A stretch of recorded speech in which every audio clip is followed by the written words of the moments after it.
안녕하세요. 저는 50대 후반의 여성입니다. 저에게는 무엇과도 바꿀 수 없는 소중한 아들이 있습니다. 하지만 제 아들은 어릴 때부터 몸이 너무 약했어요. 태어날 때부터 몸무게 미달로 태어나서 병원에서는 살기가 힘들 수 있다는 말까지 들었던 아이였습니다. 저는 그런 아들을 살리기 위해서 저랑 남편이랑은 항상 아들이 조금이라도 아프면 새벽 안 가리고 병원으로 달려갔어요. 저희 남편은 교직에 있었고 저는 약사입니다.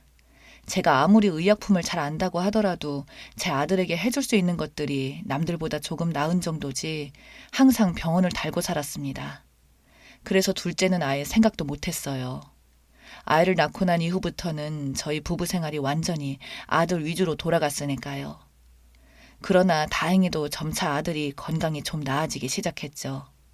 아들이 8살 무렵부터는 잔병 치레도 없어지게 되었고 어릴 때부터 몸을 어떻게든 건강하게 키우기 위해서 조금씩 시작하게 된 운동들이 습관으로 자리 잡게 되었고 그 이후부터 제 아들은 또래들에 비해서 키도 크고 운동도 잘하는 아이가 되었습니다. 그런 아들에게 저희 부부가 바랬던 건 오로지 다른 거 바라는 거 없이 건강히 자라나는 것 뿐이었어요. 그런 아들이 점차 자라면서 공부에도 관심을 가지게 되었고 태어날 때부터 몸이 약하게 태어나서 그랬던 건지 어릴 때부터 건강에 대한 소중함을 깨달아서 자신의 꿈은 의사라며 의대까지 목표로 잡고 진학까지 하게 되었습니다. 외동아들이 오래 살기 힘들 거라 했던 아들이 건강하게 의사까지 되었으니 저희 부부 입장에서는 더 이상 원하는 것도 바라는 것도 없을 정도로 정말 행복했었죠.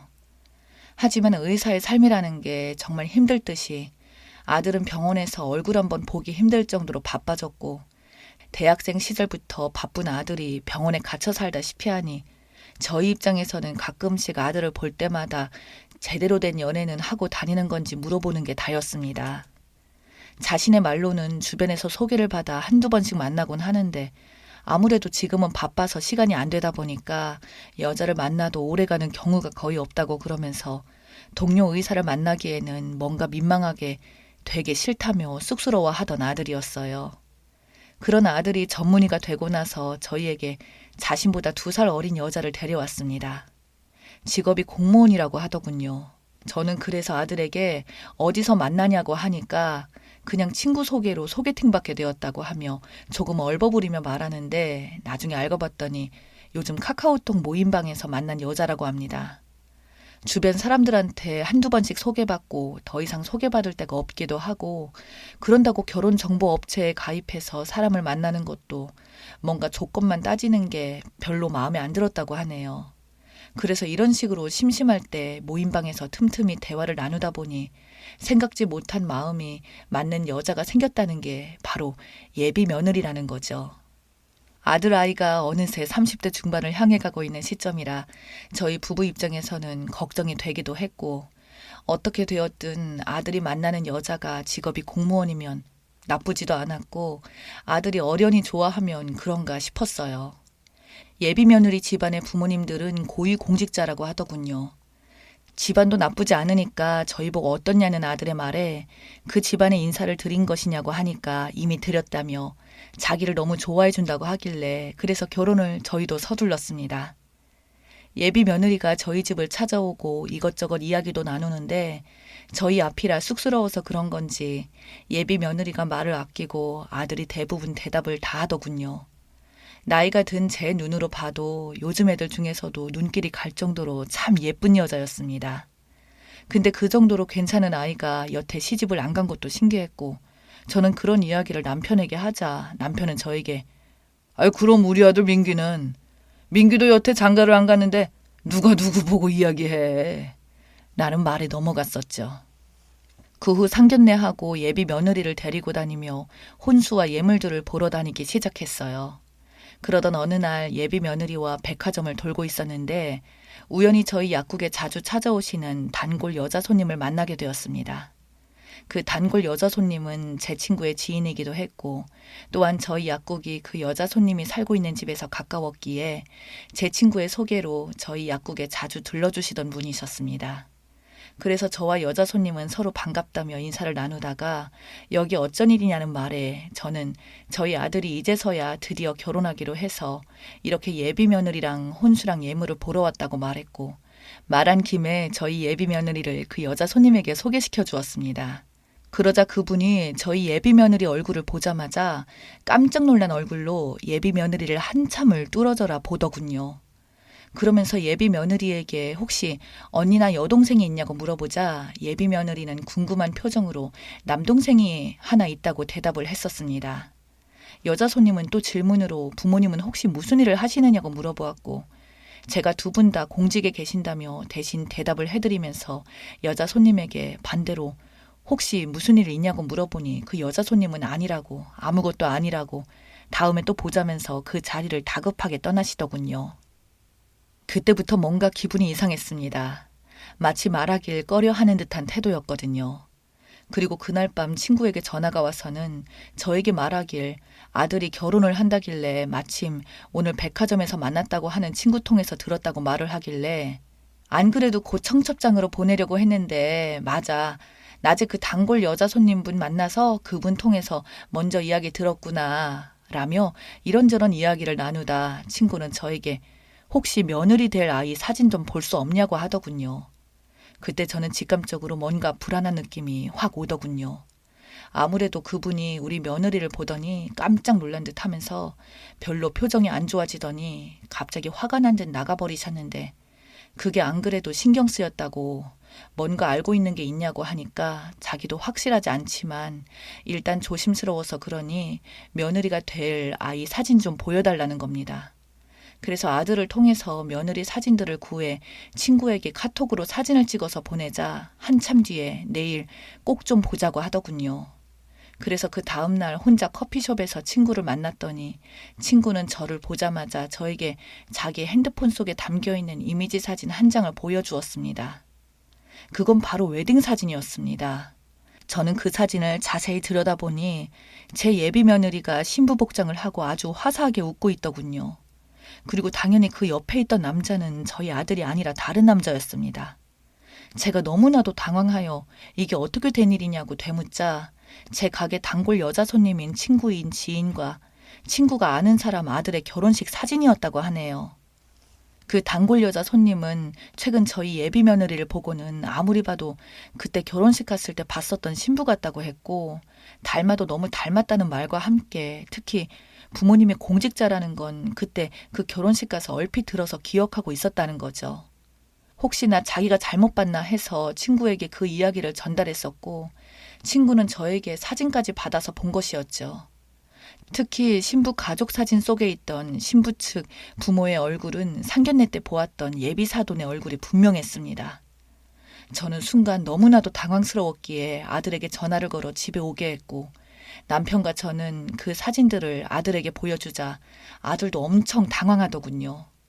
그 여자가 처녀가 아니라 유부녀였다는 사실을 알고 있었냐니까 아들은 자기도 지금 처음 알게 된 사실이라고, 이게 도대체 무슨 일이냐고 말하며 저희 앞에서 예비 며느리에게 바로 전화를 걸자 예비 며느리는 아주 담담하게 전화를 받더군요. 그렇게 예비 며느리는 저희 집으로 찾아왔고, 아들은 찾아온 예비 며느리를 보자마자 너 왜 결혼한 거 숨겼냐니까 한참 대답이 없던 예비 며느리가 힘들게 입을 열게 되었고 하는 첫마디가 결국은 알게 되었구나 라는 게 대답이었습니다. 도대체 어떻게 된 건지 당장 설명해 보라고 하니 예비 며느리는 그냥 결혼했었다가 서로 안 맞아서 몇 달 안 살고 헤어진 것뿐이라고, 혼인신고도 안 했고 3달도 같이 안 살았기에 이혼 경력도 없다며, 그런 걸로 자기는 이혼녀 딱지 붙이기도 싫다고, 솔직히 몰랐으면 그냥 결혼해서 잘 살았을 거 아니냐며 갑자기 뻔뻔하게 대답하는 예비 며느리를 보고 있으니 진짜 제가 기가 막혀서 말이 안 나오더군요. 그래서 두말 없이 저는 예비 사돈에게 전화를 걸었더니 그 인간들은 한술 더 떴습니다. 저에게 입장 바꿔서 생각해보라고. 당신들 아들이 이상한 여자 만나서 3달도 안 되어서 이혼했다면, 거기다 어차피 혼인신고도 안 했는데 주변에 결혼했다고 말 안 한 것뿐이라며, 그런 걸로 뭐라 하면 안 된다고 오히려 적반하장으로 흥분을 하며 말하는데, 이건 뭐 저희가 마치 이런 사소한 일을 못 받아들이는 이상한 사람 취급을 받으니 기가 막히더군요. 그래서 사돈에게 말했습니다. 저는요, 이 결혼 절대 못 시킵니다. 지금 보니 당신들이나 예비 며느리나 인성이 더 문제일 것 같네요. 오히려 이런 게 걸려서 미안해하기는커녕 뻔뻔하게 나오는 게 뭡니까? 사과부터 하는 게 먼저 아닙니까? 라고 하니 사과하면 받아줄 거냐고 비아냥거리길래 저는 더 이상 말조차도 섞기 싫어 전화를 그냥 끊어버렸습니다. 게다가 더 어처구니 없던 건 저희 아들이 예비 며느리를 만난 시점이었습니다.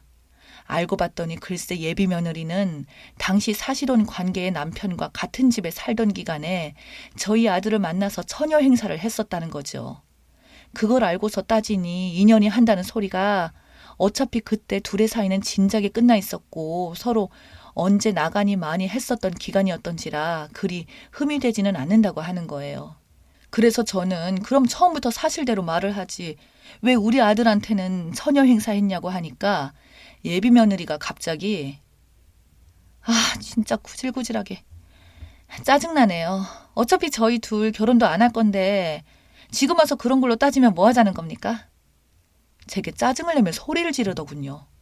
그래서 저희가 인간 같지 못한 짐승이랑은 더 이상 말을 섞어서는 좋을 게 없다 싶어서 그냥 결혼을 깨자고 말하니 인간들은 다시 연락이 와서 우리가 일방적으로 결혼을 파기한 거니 혼수 예단한다고 나갔던 돈들을 전부 물려달라는 겁니다. 어이가 없어서 일단 알겠다고 말하곤 민사소송으로 고소를 진행했어요.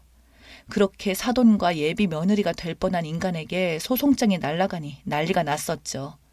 그제서야 다시 전화가 와서는 직장이 시끄러워지니까 이것 빨리 고소를 취소해달라고 뭐 하는 짓이냐고 성질을 내는 그들에게 저는 덤덤하게 말해줬어요. 우리는 명백히 결혼 사기를 당했고 이걸로 형사소송까지 하고 싶었지만 안타깝게도 성립되지 않는다고 하니 이렇게 민사로 위로금이라도 받아야겠습니다. 라고 말하니 그냥 그 위약금들이나 혼수한다고 쓴 돈들 안 돌려받겠다고 말하며 제발 좀 고소 좀 취하해달라고 하더군요. 저는 그래서 우린 받을 건 다 받아야겠다고 계속 똑같이 말을 하자 저희 집을 이젠 직접 찾아와서는 자기 딸 이러다가 결혼 못하겠다며 돈 지금이라도 당장 줄 테니까 제발 취소해달라는 그 사돈 얼굴을 보고 있으니 욕이 절로 나오더군요. 그 사돈에게 어디 또 사기를 치려고 그러냐고 우리가 지금 돈 때문에 이렇게 악착같이 소송하는 것 같냐며 그냥 평생 반성하고 살라고 앞으로 계속 찾아오면 경찰에 신고하겠다고 말하고는 그 이후로도 소송장을 여러 번 보냈습니다. 듣기로는 그것 때문에 끝내 예비 며느리는 직장의 평판이 아주 최악으로 떨어졌다고 하고 또한 그 사돈 인간 우리 아들한테는 예비 장인이 될 뻔했던 사람도 더러운 소리 더 이상 듣기 싫다며 일찍이 은퇴를 해버렸다네요. 거기다 마침 예비 장모가 될 뻔했던 여자도 마침 승진이 되냐 안 되냐 하는 중요한 기로였었는데 그런 일이 생기면서 승진이 안 되었다는 소문도 듣게 되었어요. 그 이야기를 들으니 그나마 속이 좀 시원했습니다. 저희 아들은 그 이후로도 소심해져서 한동안 여자 소개도 안 받고 있는데 세상에 이해 못할 사람들이 많은 줄은 알았지만 이건 좀 너무 선 넘지 않았나 싶네요. 여러분들도 조심하시길 바랄게요.